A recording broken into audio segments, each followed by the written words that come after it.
Hello बच्चों। कैसे हैं आप सब। मैं हूं आलोक इमर्सन और आज हम लोग बात करेंगे जियोग्राफी विषय के बारे में। मतलब कि आपने पढ़ा होगा लॉन्गिट्यूड एंड लैटिट्यूड। मतलब कि अगर हम जब बात करेंगे लॉन्गिट्यूड का मतलब हो गया ये देशांतर रेखा, और जो आपका लैटिट्यूड है ये आपका हो गया अक्षांश रेखा। तो आज हम लोग टेस्ट सीरीज लेके आए हैं आपके लिए special longitude and latitude topic को लेकर के। तो आइए शुरू करते हैं आज का टेस्ट सीरीज। तो आपके सामने दिया हुआ है सबसे पहला सवाल कि कर्क रेखा किसका उदाहरण है। ठीक है। अब आपको हमें कमेंट में बताना है कि कौन सा सवाल का आंसर क्या होगा। ठीक है।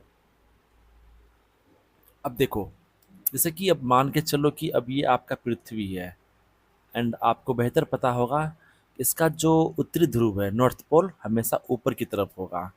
ठीक है। एंड साउथ जो है वो नीचे की ओर होगा, ये आप जानते हो।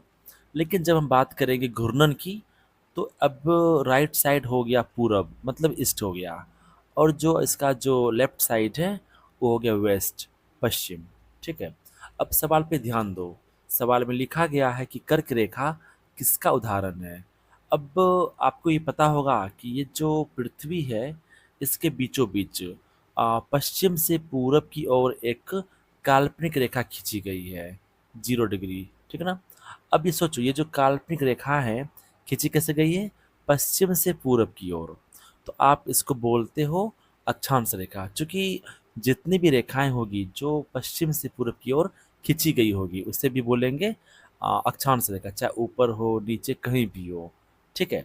लेकिन अब ये जो बीच का हिस्सा है 0 डिग्री, अब ये इसको बोलते इक्वेटर, क्योंकि यह जो है धरती के बीचों बीच खींची गई है ताकि हम पृथ्वी को दो भागों में डिवाइड कर सकें। अब ये देखो, ये जो इक्वेटर खींचा गया है यहाँ से इसके ऊपर की ओर उसको बोलेंगे उत्तरी ध्रुव नॉर्थ पोल, और जो नीचे की ओर का जगह बच गया है उसको बोलेंगे दक्षिणी पोल मतलब साउथ पोल। ठीक है। अब जो कर्क रेखा है तो आप इसको कह सकते हो कि 0 डिग्री के ठीक ऊपर, मतलब कि 23.5 डिग्री। सारे एक मिनट, इरेजर।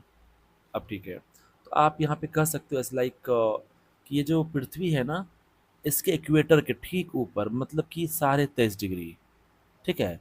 किस ओर, नॉर्थ साइड की ओर, उत्तर की ओर। तो 0 डिग्री के ऊपर नॉर्थ साइड में जो 23.5 डिग्री पर एक रेखा खींची गई है पश्चिम से पूरब की ओर, आप उसे कहते हो कर्क रेखा।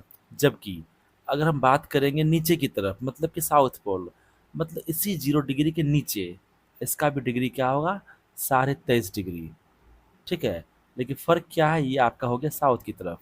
अगर हम बात करेंगे 23.5 डिग्री उत्तर की ओर तो इसे बोलेंगे कर्क रेखा। और 0 डिग्री के नीचे हम जब बात करेंगे 23.5 डिग्री पर साउथ की तरफ, वो आपका हो गया मकर रेखा। तो आप बताओ कि इसका आंसर क्या होगा। तो ये जो है हो जाएगा 23.5 डिग्री उत्तरी अक्षांश मतलब ऊपर की ओर है, तो उसे बोलेंगे कर्क रेखा। तो इसका आंसर हो जाएगा ए। ठीक है। अब चलते हैं सवाल नंबर 2 की तरफ। अब जो मकर रेखा है इसका उदाहरण क्या होगा। अभी आपने देखा था जो पृथ्वी थी इक्वेटर के ठीक नीचे जो लाइनिंग है 23.5 डिग्री पर, इसे हम लोगों ने क्या कहा था, मकर रेखा। चूंकि ये कहाँ है, 0 डिग्री के नीचे खींचा गया है। ठीक है। तो मकर रेखा क्या हो गया, मकर रेखा हो गया कि 23.5 डिग्री, ये 23.5 डिग्री दक्षिणी अक्षांश मतलब कि नीचे की ओर। ऊपर होगा तो कर्क, नीचे होगा तो मकर। इसका आंसर हो जाएगा आ, मकर रेखा। ठीक है। अब चलते हैं सवाल नंबर 3 की तरफ। अब लिखा हुआ है कि भूमध्य रेखा से उत्तरी ध्रुव तक कुल कितनी रेखाएं हैं। अब सोचो भूमध्य रेखा, अभी आपने सीखा था ना एज लाइक अभी जो पृथ्वी है इसके बीचों बीच क्या है, एक रेखा खींची गई है 0 डिग्री। इसे क्या कहते हैं, भूमध्य रेखा। चूंकि ये रेखा कहाँ है, पश्चिम से पूरब की तरफ है। ये अक्षांश रेखा भी है चूंकि ये बीचों बीच खींची गई है ना, इसे बोलेंगे भूमध्य रेखा। अब सवाल को पढ़ो। सवाल में दिया हुआ है कि भूमध्य रेखा से उत्तरी ध्रुव तक कुल कितनी रेखाएं हैं। तो आपको पता होगा कि इसका उत्तरी ध्रुव ऊपर होगा नॉर्थ पोल। ठीक है। इसका जो डिग्री है वो बनेगा 90 डिग्री। क्या बनेगा, 90 डिग्री। अब सोचो, अब अगर हम हर एक एंगल पर, हर एक डिग्री पर एक लाइनिंग खींचें तो कुल लाइन की संख्या कितनी हो जाएगी? 90 हो जाएगी। ऐसे कि 1 डिग्री, 2 डिग्री, 3 डिग्री, 4 डिग्री, तो आपके पास कुल क्या है? 90 डिग्री, 90 डिग्री है। तो आप कह सकते हो कि भूमध्य रेखा से उत्तरी ध्रुव तक कुल 90 अक्षांश रेखाएं खींची गई है, कह सकते हो ना। लेकिन अगर आप इस इक्वेटर को भी जोड़ दोगे तो हो जाएगा 90 ऊपर और 90 नीचे। क्योंकि नीचे भी क्या है आपके पास? साउथ पोल है ना। तो बीच का जो 0 डिग्री है, ऊपर 90 एंड नीचे 90, ठीक है। तो दोनों 180 हो जाएगा। एंड अगर हम बात करें इक्वेटर की, तो 90 ऊपर 90 नीचे, 180 जोड़ 181 होना चाहिए कुल कुल संख्या। लेकिन अब यहाँ पे सवाल दिया गया है कि भूमध्य रेखा से उत्तरी ध्रुव तक, मतलब कि 0 डिग्री से ऊपर तक कुल 90 होना चाहिए ना। तो इसका आंसर क्या हो जाएगा? 90, ठीक है। अब चलते हैं सवाल नंबर 4 की तरफ। इसमें दिया हुआ कि धरती पे कुल कितनी अक्षांश रेखाएं हैं? तो इसका क्या हो जाएगा? 181, क्योंकि अभी आपने देखा था कि जो आपका अक्षांश रेखा था 0 डिग्री वाला भूमध्य रेखा, ऊपर 90 नीचे 90, मतलब कि नॉर्थ पोल पे क्या था? 90, साउथ पोल पर 90। तो नो नो कितना हो गया? 90 ऊपर और 90 नीचे, 180, और एक ये खुद हो गया, तो हो गया 90 90, 180 जोड़ 1, 181। तो ठीक है, इसका आंसर हो जाएगा 181, ठीक है। अब चलते हैं सवाल नंबर 5 की तरफ। अब सवाल को देखो। वैसे काल्पनिक रेखाएं, है ना, जो धरती के मध्य में पश्चिम से पूर्व की ओर खींची गई है, उसे क्या कहते हैं? तो अभी आपने सीखा था ना कि कोई भी अगर धरती है ना, अगर ये नॉर्थ है एंड नीचे साउथ होगा ही, सीधी सी बात है। तो अब देखो यहाँ पे सवाल कह रहा है कि वैसी काल्पनिक रेखाएं जो धरती के मध्य में बीचों बीच पश्चिम से पूरब की ओर खींची गई है, इधर पश्चिम हो गया, इधर पूरब हो गया, ठीक है ना। तो उसे क्या कहते हैं? एक्चुअली में ये कौन सी रेखा है? इसको आप अक्षांश रेखा, लैटिट्यूड कह सकते हो ना, लेकिन अब यहाँ पे कहीं लिखा नहीं है। अब ये क्या हो जाएगा? विषुवत रेखा, बिल्कुल। अब अगला है भूमध्य रेखा, हाँ बिल्कुल। एक्चुअली में क्या है कि जो आपकी इक्वेटर है, इसी को आप विषुवत रेखा या फिर भूमध्य रेखा कहते हैं। तो आप यहाँ पे कह सकते हैं दोनों, मतलब कि जो आपका जो अक्षांश रेखा है जो खींचा गया है धरती के बीचों बीच, आप उसको इक्वेटर बोलो, विषुवत रेखा बोलो या भूमध्य रेखा बोलो, सब एक ही बात है। तो इसका आंसर क्या हो जाएगा? दोनों, ठीक है। अब चलते सवाल नंबर 6 की तरफ। अब सवाल नंबर 6 में दिया हुआ है कि 0 डिग्री अक्षांश रेखा को क्या कहते हैं? तो आपको अभी पता आपको होगा ही कि ये जो पृथ्वी है, तो अब यहाँ पे 0 डिग्री अक्षांश रेखा, आप सोचेंगे कि आपका जो एंगल है वो ऐसे भी हो सकता है 0 डिग्री, लेकिन नहीं। अब यहाँ बात की जा रही अक्षांश रेखा की बात की जा रही है। अक्षांश जब भी होगा वो पश्चिम से पूरब की ओर होगा, ये आपको ध्यान देना है, ठीक है। तो अब ये 0 डिग्री है ना, तो ये हो गया बीचों बीच 0 डिग्री। तो इसको आप क्या कहते हो? ये आपका हो गया इज लाइक विषुवत रेखा। क्या इसको बोलेंगे? विषुवत रेखा बोलेंगे। क्योंकि आप इसे क्या कहते हो? भूमध्य रेखा या फिर इक्वेटर कहते हो, ठीक है ना। तो 0 डिग्री अक्षांश रेखा को आप विषुवत रेखा कहते हो, ठीक है। अब चलते हैं सवाल नंबर 7 की तरफ।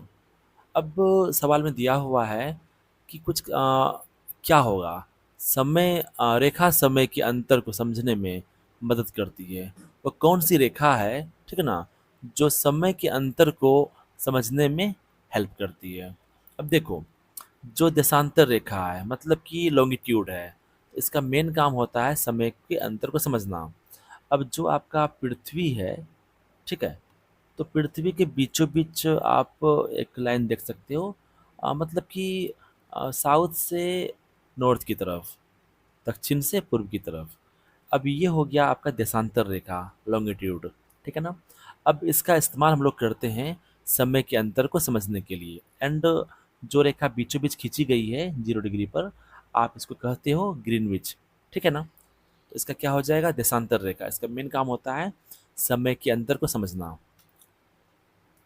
अब चलते हैं सवाल नंबर 8 की तरफ। दो अक्षांश रेखाओं के बीच की दूरी होती है। अक्षांश रेखा, सिंपल सी बात को देखो, ये पृथ्वी आप मान लो, इसको आप मान लो 0 डिग्री, ठीक है।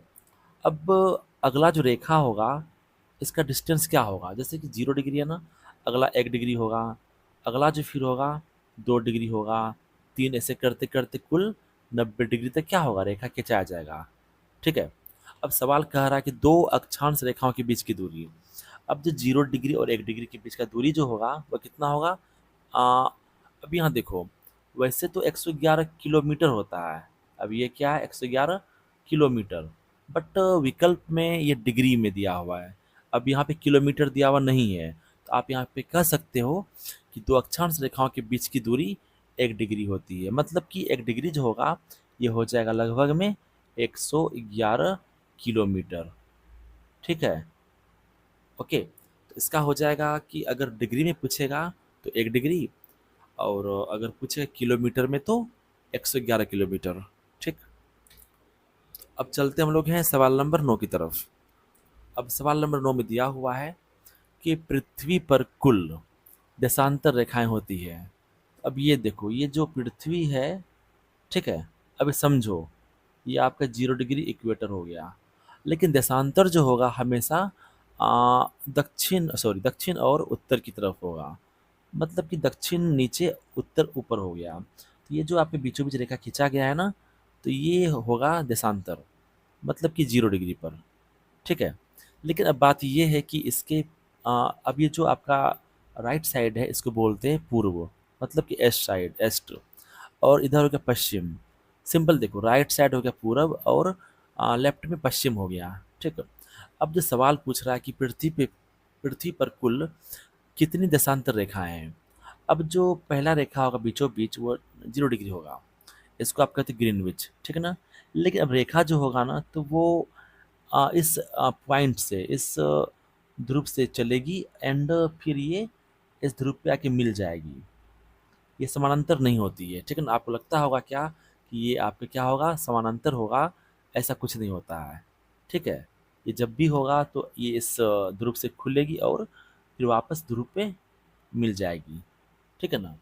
तो अब धरती पे कुल कितने देशांतर रेखा हैं, तो आप बता सकते हो कि पूरब की ओर कुल 180 है एंड पश्चिम की ओर कुल 180 है, ठीक है ना, 180 है।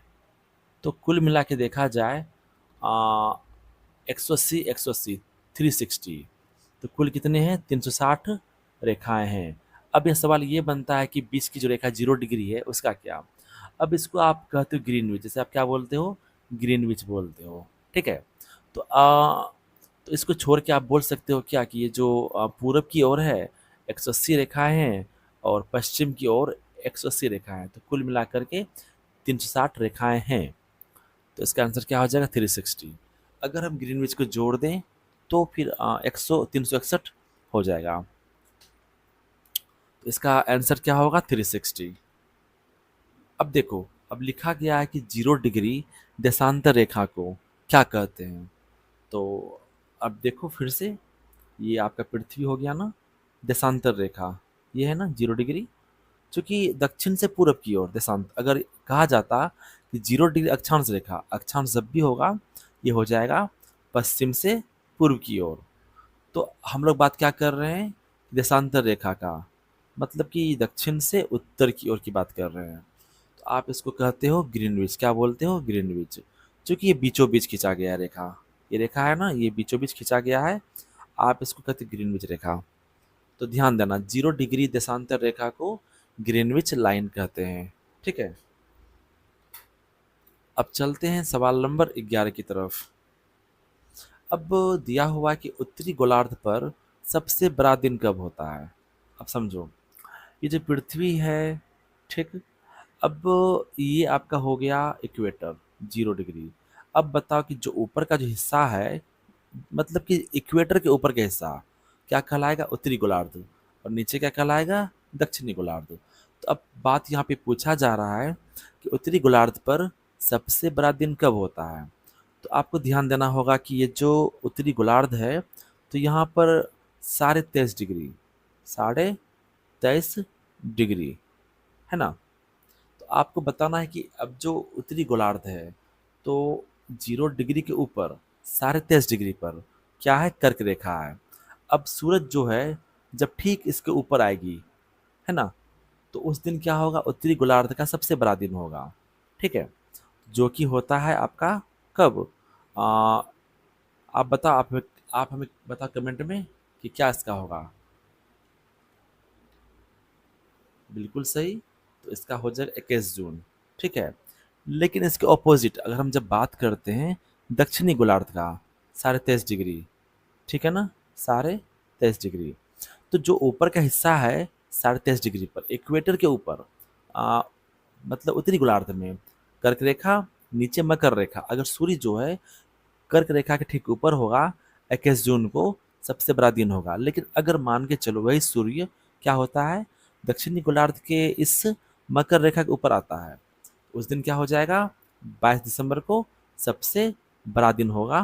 किसका, मतलब दक्षिणी गोलार्ध का। अगर सूर्य ऊपर है कर्क रेखा का, तो वो कब होता है, 21 जून को होता है ठीक ऊपर। जबकि अगर हम बात करेंगे दक्षिणी गोलार्ध का, तो 22 दिसंबर को क्या होता है, मकर रेखा के ठीक ऊपर होता है सूर्य। तो इसका आंसर क्या हो जाएगा, 21 जून। ठीक है, जो की बात हम लोग कर रहे हैं नॉर्थ साइड की, उत्तरी गोलार्ध की। अब चलते हैं सवाल नंबर 12 की तरफ। दक्षिणी गोलार्ध पे सबसे बड़ा दिन कब होता है, तो आपको पता होगा 22 दिसंबर, चूंकि 21 जून को होता है उत्तरी में। इसका अपोजिट क्या है, नीचे की तरफ उत्तरी गोलार्ध, नीचे की तरफ उत्तरी गोलार्ध। तो क्या इसका हो जाएगा 22 दिसंबर। ठीक है, तो कैसा लगा आपको आज का ये वीडियो, हमें कमेंट में जरूर बताएं। धन्यवाद।